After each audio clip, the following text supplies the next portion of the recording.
The following program was produced by an independent community producer. The opinions expressed do not necessarily reflect those of the ECAT staff or board of directors.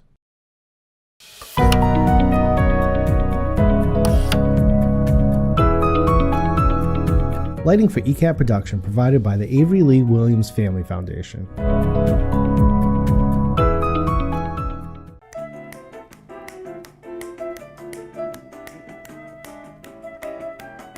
Good afternoon, everyone, and welcome to Topic Time with Harrison Young.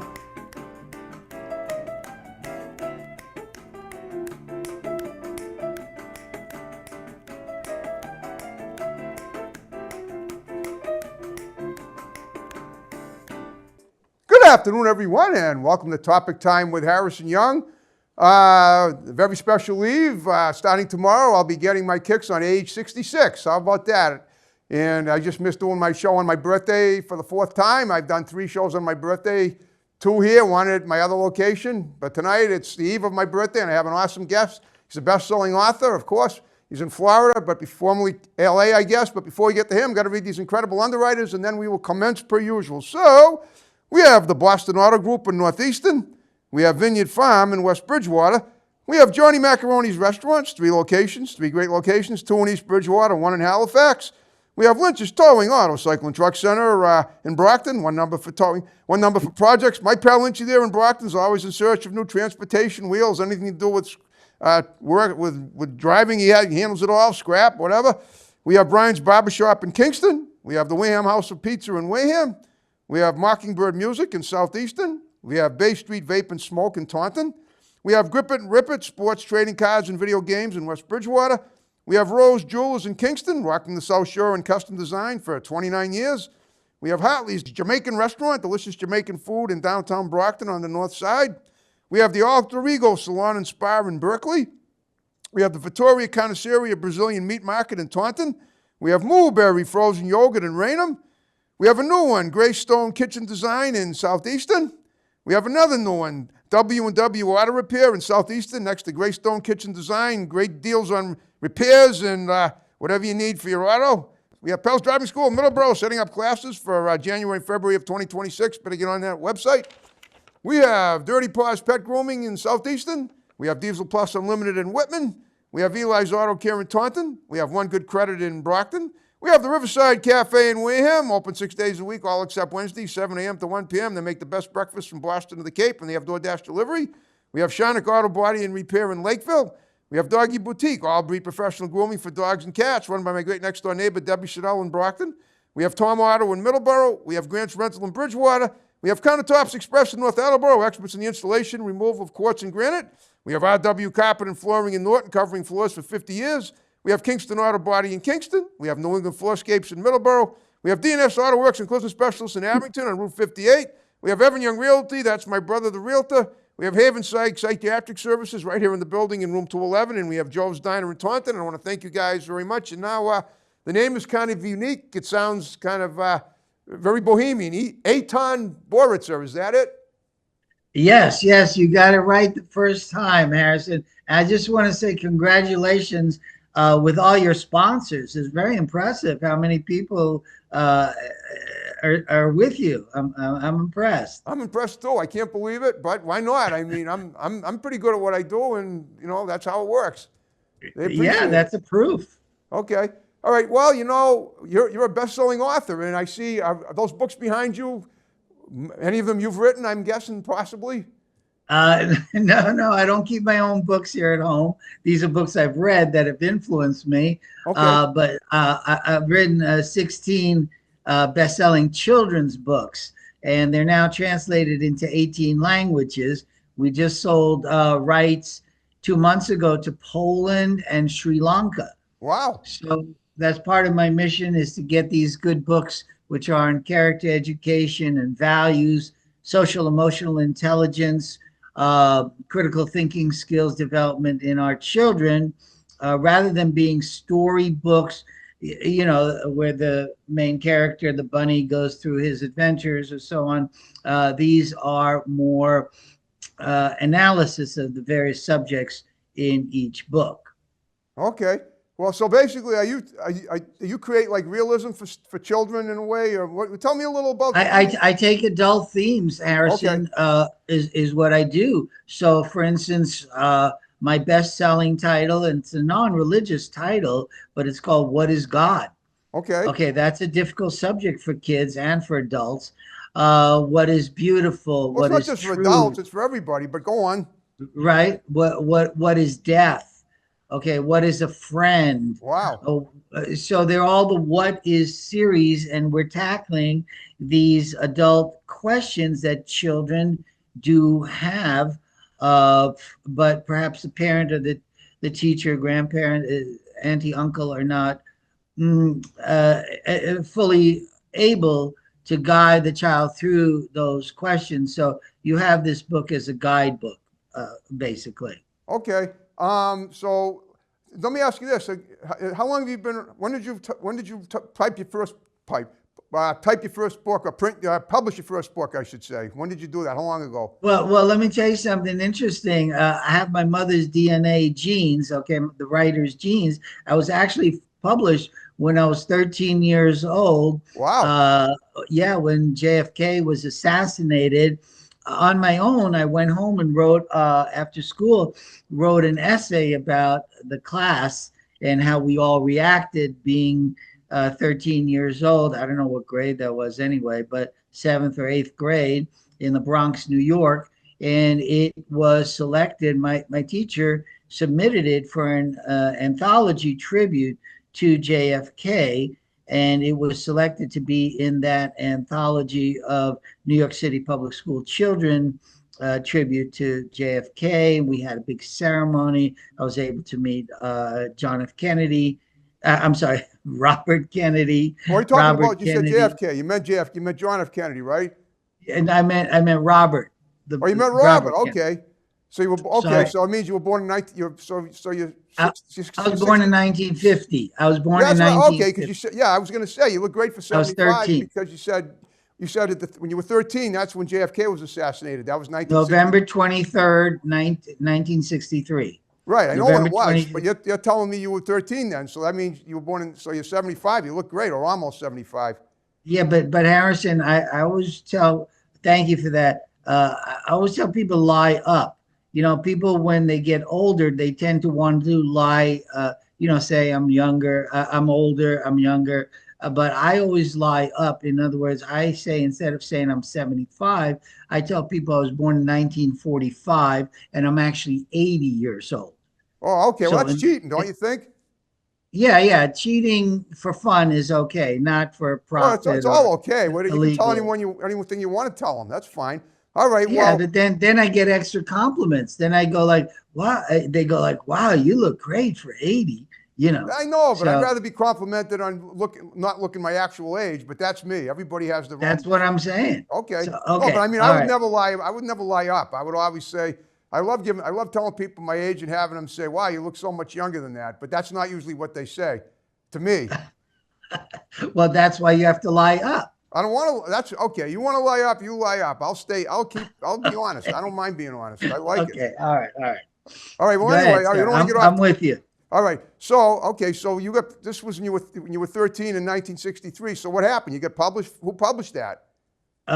New York City Public Schools. They Okay. published this anthology. It was a softbound book. I still have it.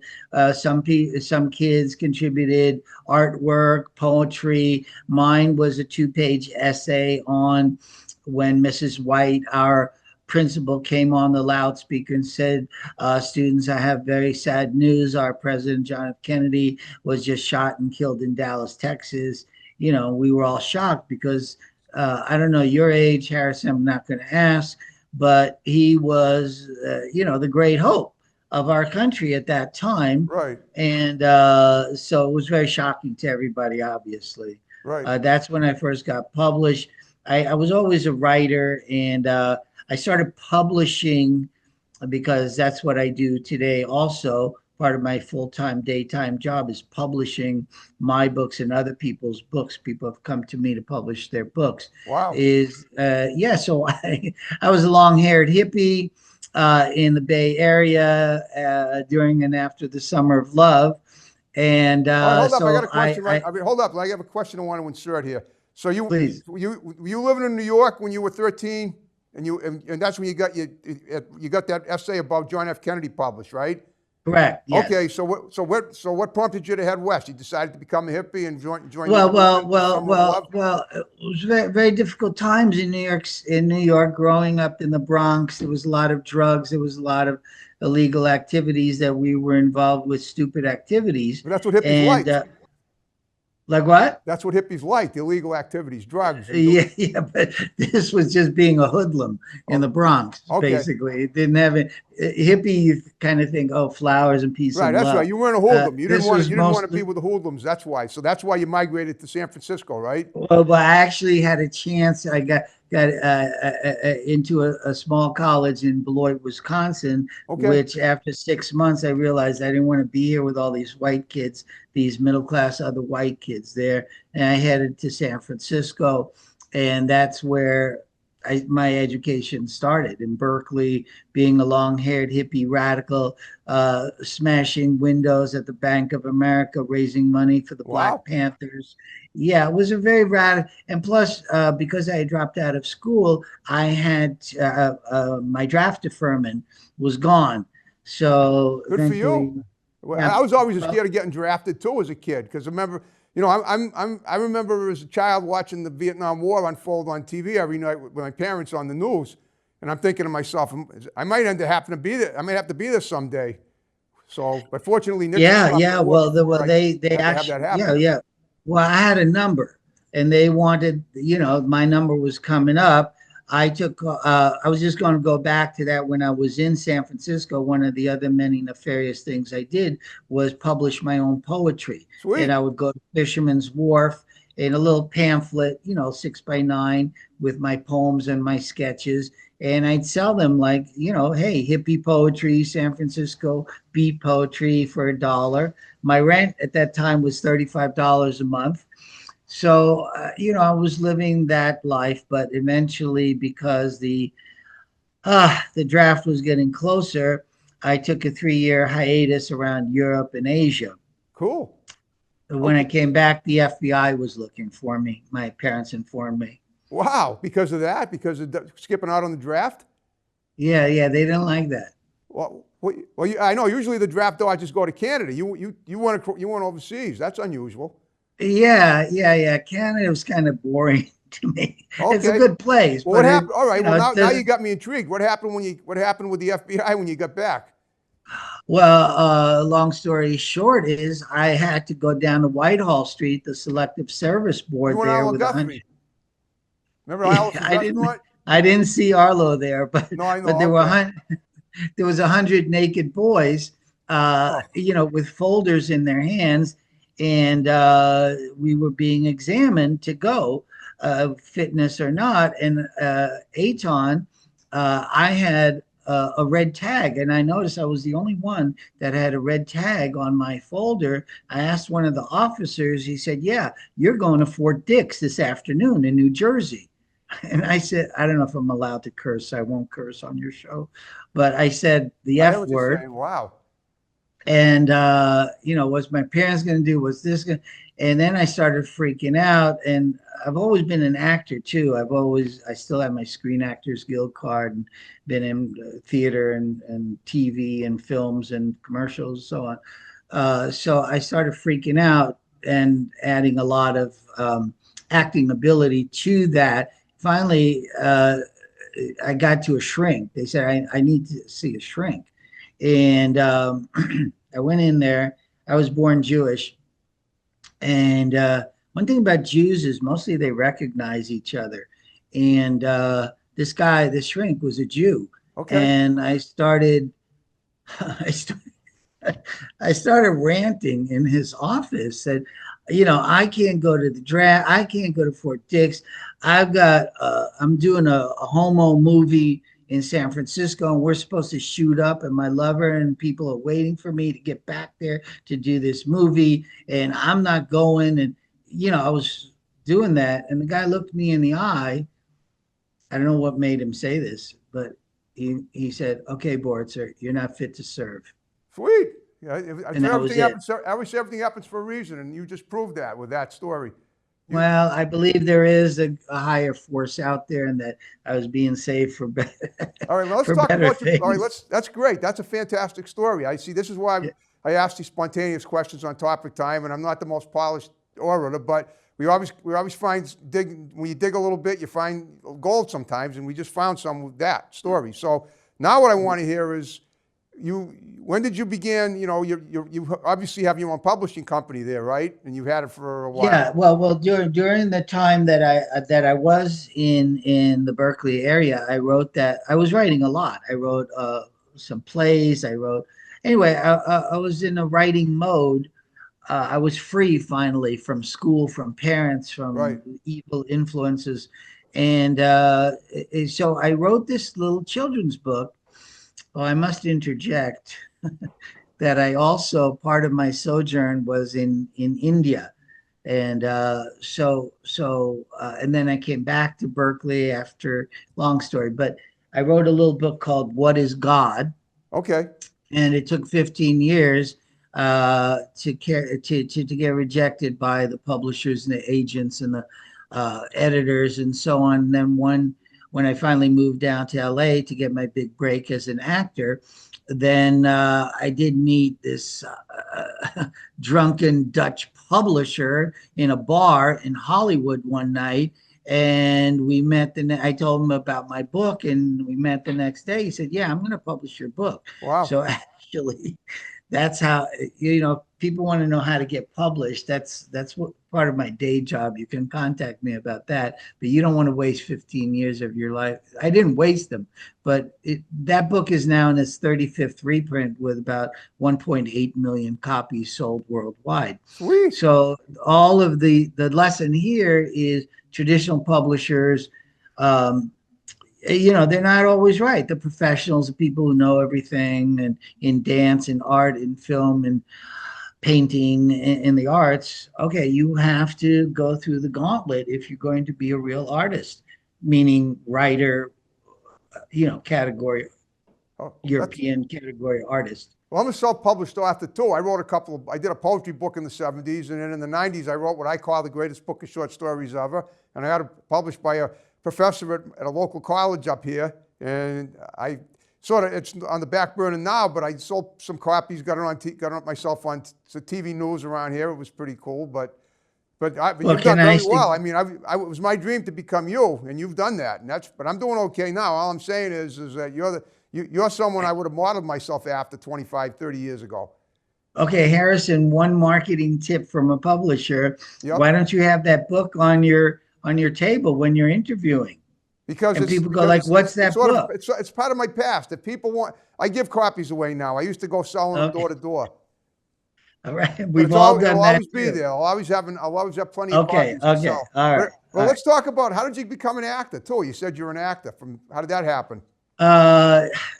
Somehow I like getting in front of people and just clowning around and telling jokes and doing stupid stuff. And I was in every school play, every Christmas play in high school, in junior high school. I was who was in the Christmas play. I played the nasty innkeeper who tells Joseph and Mary to go sleep out in the barn. So I was always that way, and that was my ambition, to write and to act. And then when I finally got out, I was able to go in San Francisco. I was in a number of theaters. I was doing street pantomime. I was doing anything I could. I finally got my SAG card, Screen Actors Guild card, which is really your passport, professionally speaking, in San Francisco. I was working for Francis Coppola, in fact, managing his restaurant. Another part of me is I've always been in the food business. And I found out about an audition for The Right Stuff. Okay. You know the movie The Right Stuff, which is about the first astronaut, John Glenn, going up in the capsule, to orbit the Earth. For the moon, not on it, but no, the Earth. This was the suborbital. I orbited. Okay, you didn't get there. This was the first. Great movie, great book, The Right Stuff, by Tom Wolfe. And yeah, I got a little role in that, and I got my SAG card. And then I figured, wow, I got the SAG card. Now I could really go to LA and I could really jump in there and be an actor, and get paid for this, what I like, rather than managing and sweating in kitchens. And I own two kitchens, two restaurants as well.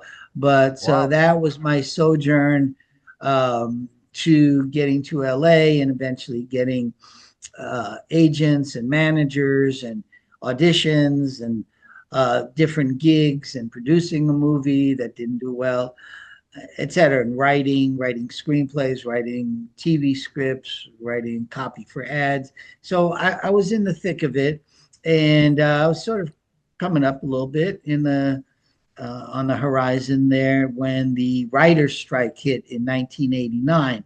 Now, most people don't remember that, but if you were there, it knocked everybody out of the business for a year. There was no production, there was nothing. Okay. Nobody was working. Not the actors, not the writers, not the producers, not the grips. Anybody was working. And at that point, then I had this ingenious idea. Well, actually, I had a friend who was an artist, and she said, "Well, if you're not working, why don't you try to sell my art for me?" And I had a part-time job in an attorney's office to keep me going in between acting gigs, and I ended up selling some of her artworks, and then I sold some other people's, and then I managed to have a business partner friend, and we started an art gallery in Los Angeles. Wow. That's when I had to give up my acting career to become a gallerist. But at that time, interestingly enough, my friends were going like, when the strike ended, we were already in business. I couldn't go back to acting. And they said, "Well, do you miss acting?" I said, "No, now I'm acting the role of a gallery owner," which Wow. I had never done Okay. before. Now, is this art you created too? Are you a painter and sculptor and? No. I sell Oh, the you just stuff. sell it. Okay. You I don't create it sell it. yourself. Okay. Yeah. We ended up having one of the largest contemporary fine art galleries in Los Angeles, and I sold it to my business partner 20 years ago and went full time into my publishing writing. But that was a big part of my life then, which opened up a lot of other doors. Okay, Yep. that was related to my artistry as well as a writer and so on. Wow. That's incredible. All right. So fast forward to the present day. You can't now. Don't you have a wife and kids? I thought you did. Well, I do. When people ask, "Do I have kids?" I tell them, "Yeah, I have about 2 million kids." But Oh, it's that's right. Your actually, readers, of course. yeah, the exponential is much higher because you have to remember books are being sold to libraries and to schools and to organizations, parents where there's a couple of siblings and so on. So, but Patricia and I, my wife, we do not have children, Okay. and she's my child I got it. basically, and we take care of each other, and we're very happy as it is. That's fantastic. Does she have anything to do with your work as well, with writing or? Well, if you find the right woman, Harrison, I don't know, Don't or I wish I could? Kate, I'm hoping my well, show will she can help allow you. me to do that at some point. She can help you. She's a relationship coach, and she's Sweet. helped a lot of people. Okay. Anyway, but if you do find the right woman, she becomes your muse in a sense. Yep.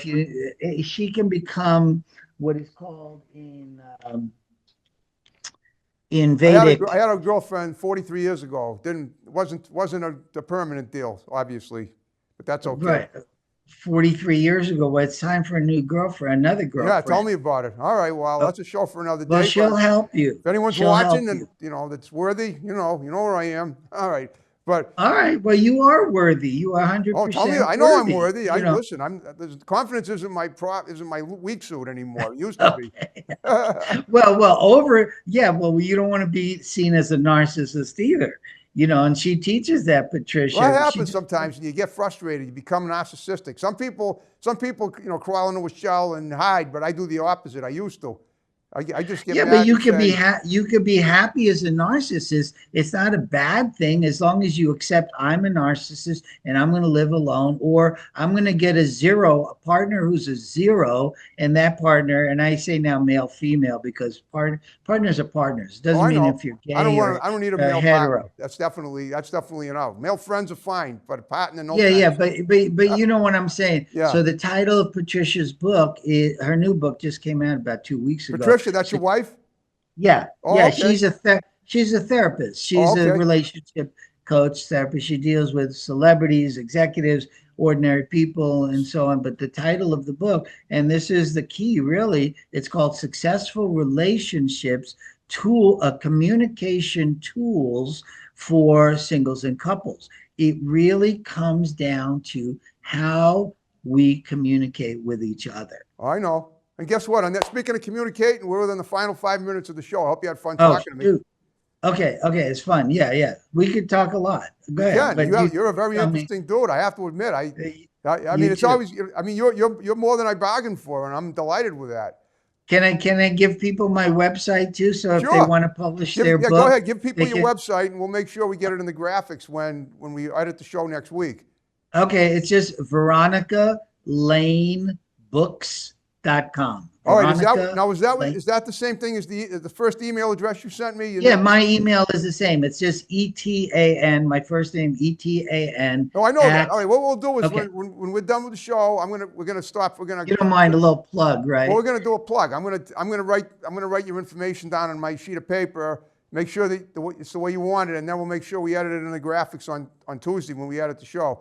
I All right. appreciate So what I want you to it. do now that we're in the final 5 minutes, I want you to give some shouts out to people that are going to see the show. You can start with your wife, and then we'll wrap the show up in my. Well, state. yeah. I mean, this is what I was saying. If you find the right woman like Patricia, and this is my shout out, she becomes your Shakti. Shakti is a Vedic term from India, from yoga and meditation and Hindu mythology and so on. Shakti is the power, and female is the power. The shout out is to her and God Almighty, who's with me all the time, and my sister, my brother, all my family. What can I say? That God has been supporting me through beautiful people my whole life. So there's influences, literary, and so on, so on, so on. But I live in gratitude. I got to say, my life is. What we say here in Florida, people it's become a cliche here in Florida. When you say to somebody, "How are you?" They'll go like, "Living the dream." Okay, that's perfect. All right. Well, listen, we're going to wrap the show up. What I want you to do, if it's okay, is stick around, and my tech guy will take a pic for Facebook, and I'll tag you, and then hopefully you can do a post as well. Is that okay? Yeah. I'm gonna do promotion too. Thank you so much, Harrison, for listening. I appreciate it. Oh, thank you. You were incredible. And if you know anyone that you think might be a good guest for my show, you got my digits too. Have them contact. Well, I'm going to tell you the best guest for your show is Patricia Elton's because her specialty is dream analysis. You don't have to tell me. Give her my number and we'll set it up. Just have her contact me and with a text. Okay, real quickly, Coast to Coast, right? You know the show. We can do it anywhere. Okay, This is Zoom. She's been on Coast to Coast twice. Okay. They've had her on. Oh, I'll have her contact you. Okay. All right, folks. Okay. Great job. We're going to wrap the show up. I hope you enjoyed it. More great Topic Time episodes to follow, wrapping up and snapping out. If the Thank book you. works. See you guys. Good day. Have a good one. All right. There we go.